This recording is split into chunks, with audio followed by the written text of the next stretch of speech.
India's spring's election surprise sends equity market crashing with uncertain implications for crypto. Any plans for comprehensive crypto legislation could be kicked further down the road after a weaker than forecast showing for the governing party. India's election results are underwhelming for Prime Minister Narendra Modi's ruling party. If Modi is able to persuade his allies to stay, the government will continue, albeit with less power. Crypto was at best a negligible issue for voters and certainly not a political talking point during campaigning in the world's largest democracy. India's voters sprung an election surprise on Prime Minister Narendra Modi's party, awarding it a smaller share than forecast in preliminary results, sending stock markets crashing and likely pushing crypto legislation further into the future. While Modi's Bharatiya Janata party BJP and its allies are poised to return to power, they didn't hit the supermajority mark of 370-plus seats in India's 543-seat lower house of parliament, which they predicted. In fact, the BJP alone did not hit the halfway mark of 272, which it had comfortably crossed in the 2019 election.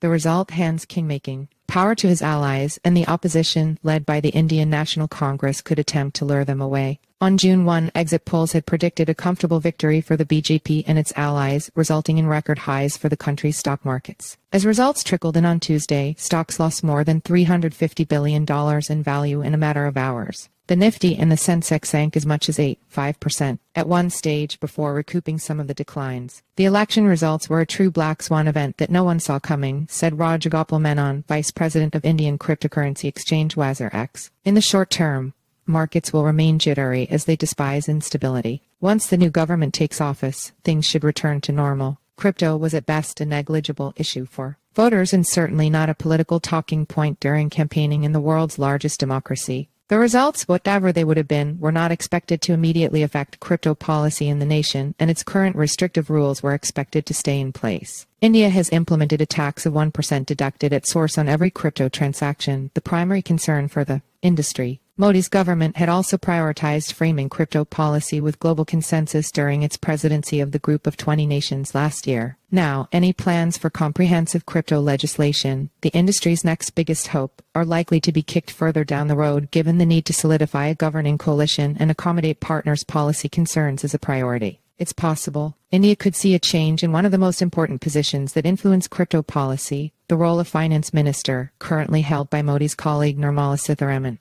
On the crypto regulation front, nothing changes significantly, Menon said. India is a signatory to the G20 Ministerial Declaration, which outlines a clear roadmap for regulations by 2025. Things will start heating up towards the end of the year for crypto regulations. In December 2023, a senior BJP lawmaker told CoinDesk he didn't expect comprehensive legislation for the sector till mid-2025. The opposition has barely indicated a policy route for the Web3 ecosystem. Neither the BJP nor the Indian National Congress mention the words cryptocurrency, blockchain, or Web3 in their manifestos.